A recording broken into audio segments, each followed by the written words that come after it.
નમસ્કાર વિદ્યાર્થી મિત્રો, એસવાય બીએ ગુજરાતીમાં આપણે પેપર નંબર 9 ભણીએ છીએ અને પેપર નંબર 9 અંતર્ગત આપણે અર્વાચીન પદ્યકૃતિના પેપરમાં સંજુવાળાનો કાવ્ય સંગ્રહ રાગાધીનમનો અભ્યાસ કરવાનો છે. રાગાધીનમ કાવ્ય સંગ્રહનો આપણે જુદી જુદી રીતે અભ્યાસ કરતા આવ્યા છે અને એ આપણે સિલેબસના આધારે એના જુદા જુદા મુદ્દાઓની વાત કરતા આવ્યા છીએ. તો આજે આપણે આ વિડીયોમાં જે મુદ્દાની ચર્ચા કરવાની છે એ મુદ્દો છે રાગાધીનમ શીર્ષકની યથાર્થતા. તો તમે એફવાયથી માંડી અને અત્યાર સુધી એસવાયમાં તમારા ગુજરાતીના પેપરમાં અથવા તો તમારા ભાષાના પેપરમાં તમે શીર્ષકનું ઔચિત્ય અથવા તો શીર્ષકની યથાર્થતા જેવો મુદ્દો પદ્ય અથવા તો ગદ્ય કૃતિ સંદર્ભે ભણતા જ આવ્યા છો. એટલે શીર્ષક કોને કહેવાય એની સ્પષ્ટતા કરવાની જરૂર નથી. પણ કોઈ પણ સર્જક જે છે એ પોતાની કૃતિનું નામકરણ જે છે એ ચોક્કસ સંદર્ભમાં કરતો હોય છે. એની પણ તમને બધાને ખબર હશે, પણ અહીં હું ફરી એકવાર એ સ્પષ્ટતા કરવા માગું છું, કારણ કે કૃતિનું શીર્ષક જે છે એ ચોક્કસ દ્રષ્ટિબિંદુના આધારે ચોક્કસ રીતે આપવામાં આવતું હોય છે. બાહ્ય રીતે એનું એક મહત્ત્વ હોય છે આકર્ષણનું. કોઈ શીર્ષક એવું આકર્ષક હોય તો આપણે એ વાંચતા જ એ કૃતિ સંદર્ભે કુતૂહલ થાય અને આપણને એ કૃતિ વાંચવાનું મન થાય. એટલે એવા કેટલાક આકર્ષક શીર્ષકો પણ હોય છે. તો એ બાહ્ય વાત થઈ. પરંતુ સાહિત્યિક દ્રષ્ટિએ જ્યારે આપણે શીર્ષકની વાત કરવા જઈએ તો શીર્ષક જે છે એ કૃતિના કેન્દ્રીય ભાવને પ્રગટ કરતું હોય અથવા તો એના મુખ્ય વિષય વસ્તુનો સંદર્ભ પ્રગટ કરતું હોય અથવા તો એના તરફ સંકેત કરતું હોય. કેટલીક વાર શીર્ષક જે છે એ કૃતિના મુખ્ય પાત્રનો પણ સંકેત કરતું હોય છે. જેમ કે રઘુવીર ચૌધરીની નવલકથા અમૃતા, પછી મેઘાણીની મળિયાની કેટલીક નવલકથા જેમ કે સઘરા જે સંગનો સાડો, પછી મેઘાણીની નવલકથા રા ગંગાજળિયો વગેરે વગેરે. એટલે આ રીતે કેટલીક વાર પાત્ર નામ જે છે અથવા તો મુખ્ય પાત્રના નામનું પણ શીર્ષક કૃતિને પ્રાપ્ત થતું હોય. તો કેટલીક વાર કૃતિનું જે મુખ્ય કથા વસ્તુ છે અથવા તો કૃતિનો જે કેન્દ્રીય ભાવ છે એને પણ પ્રગટ કરતું શીર્ષક કૃતિને આપવામાં આવતું હોય છે. જેમ કે પન્નાલાલ પટેલની નવલકથા લઈ લો, મુનશીની નવલકથા લઈ લો, દર્શકની નવલકથાઓ લઈ લો, મળેલાજી, વડામણા, પછી જય સોમનાથ, રાજાધિરાજ વગેરે.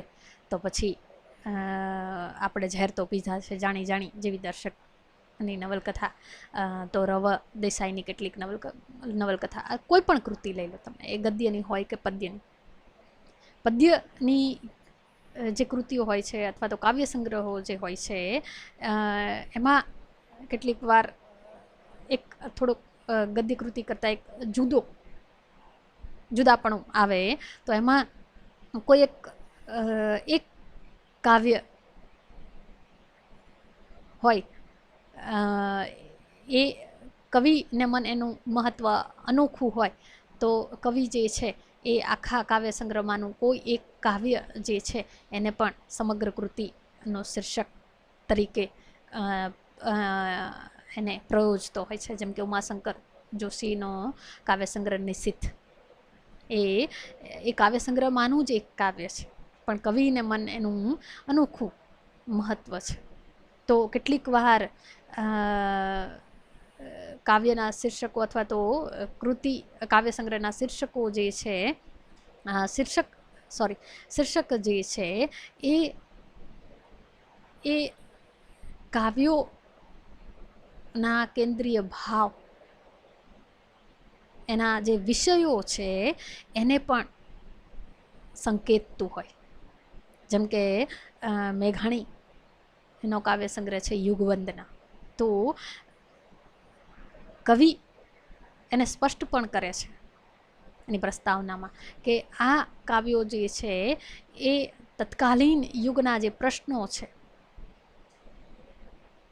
એ સમયમાં જે આંદોલનો અથવા તો જે પ્રશ્નો ઊભા થયા એ પ્રશ્નોને કેન્દ્રમાં રાખીને સર્જાયેલા છે. યુગના પ્રશ્નો દ્વારા આ કાવ્યો પ્રાપ્ત થયા છે અને એટલા માટે કવિએ એને શીર્ષક આપેલું છે યુગ વંદના, કે એને જ એ અર્પણ કરે છે. તો આ રીતે જુદા જુદા ઉદ્દેશ્ય અને જુદા જુદા હેતુ દ્વારા શીર્ષક જે છે એ કૃતિને પ્રાપ્ત થતા હોય છે. તો હવે આપણે રાગાધીનમ પર આવીએ તો સૌથી પહેલાં સંજુવાળાએ આ કાવ્યને શીર્ષક આપેલું છે રાગાધીનમ. તો રાગાધીનમ એટલે શું? જ્યારે આપણે એનો સમાસ છૂટો પાડીએ છીએ ત્યારે આપણે એમાંથી એક શબ્દ પ્રાપ્ત થાય કે જે કાવ્યો રાગને આધીન છે. તત્પુરુષ સમાસ, રાગને આધીન એટલે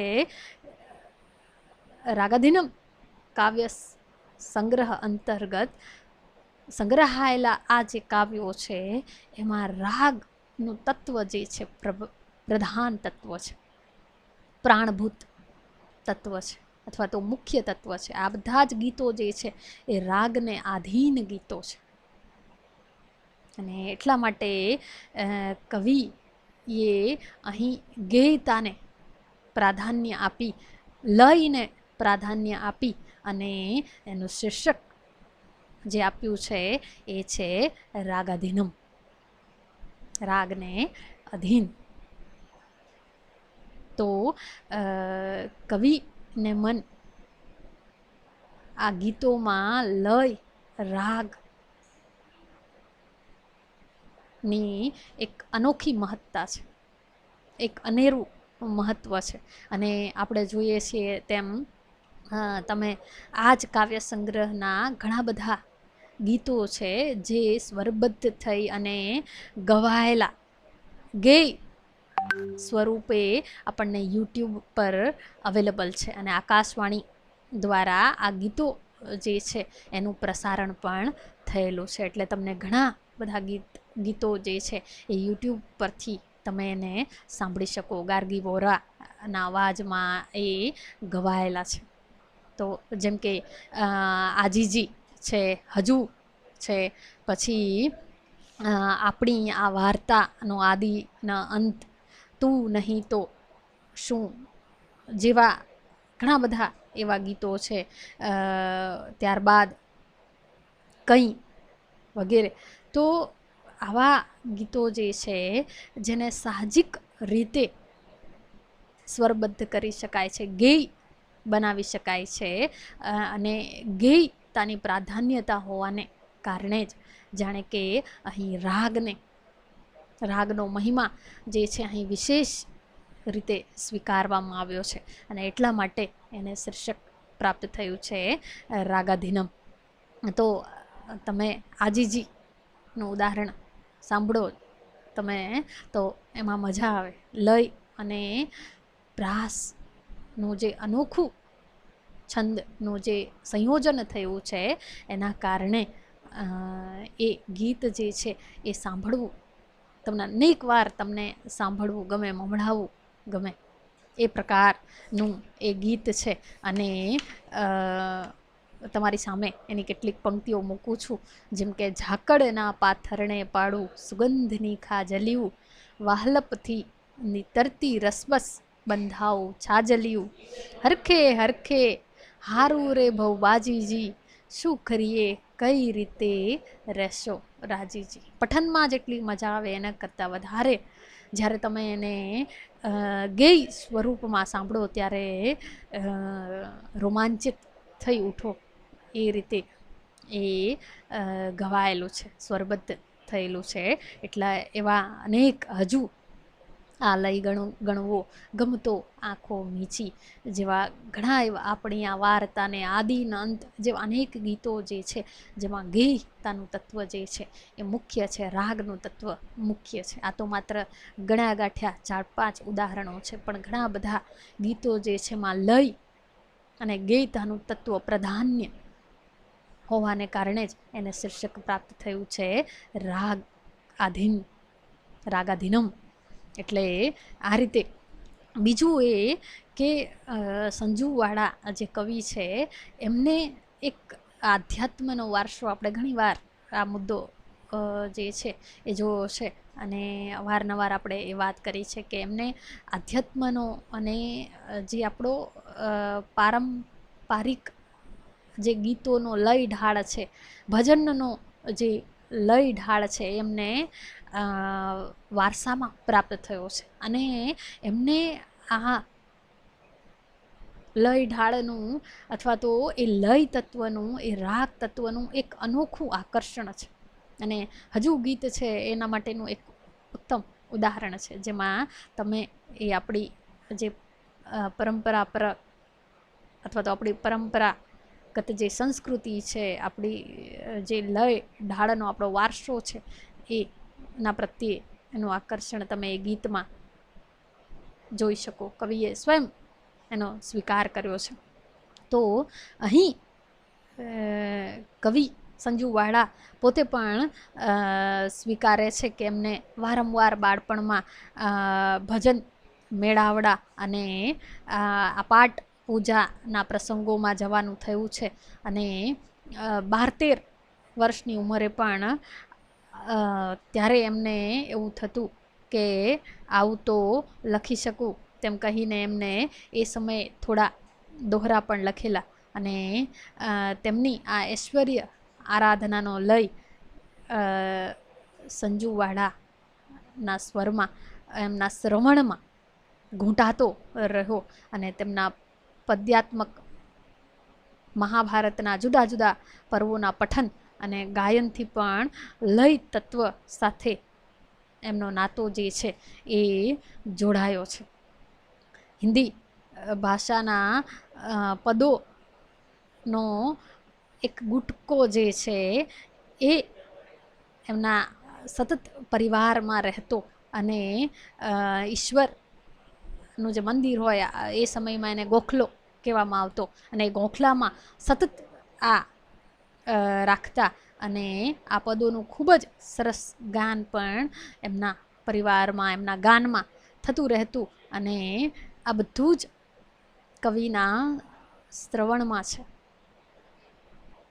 અને તેમનો ભક્તિભાવ એ સ્વયં સ્વીકારે છે સંજુવાળા કે આ ભક્તિભાવ, આરાધના અને શ્રદ્ધા જે છે એ તો મારામાં ન ઉતર્યા, પણ પહેલાં લય તત્વ અને સંગીત તત્વ આજ સુધી મારી સાથે રહ્યા છે. જો સ્વયં કવિ સ્વીકારે છે કે એ લય તત્વ જે છે, એ સંગીત તત્વ જે છે એ હજુ મારી સાથે રહ્યા છે, એટલે કવિની સાથે રહ્યા છે. અને શબ્દની લયાત્મકતા અને વાણીની ગત્યાત્મકતાએ હજુ સુધી કવિનો પીછો છોડ્યો નથી. એ આપણે આ કાવ્યો ના પઠન અથવા તો એના વાંચન દ્વારા આપણે એનો અનુભવ થાય. એટલે જ એમના આ કાવ્યોમાં એક સંગીત અને લય તત્વનું પ્રાધાન્ય છે. અને એટલે જ યોગ્ય રીતે એને શીર્ષક પ્રાપ્ત થયું છે રાગાધીનમ. એ સર્વથા ઉચિત છે, સર્વથા યોગ્ય છે. અહીં આપણે આ મુદ્દો જે છે એ પૂરો કરીએ છીએ. અસ્તુ.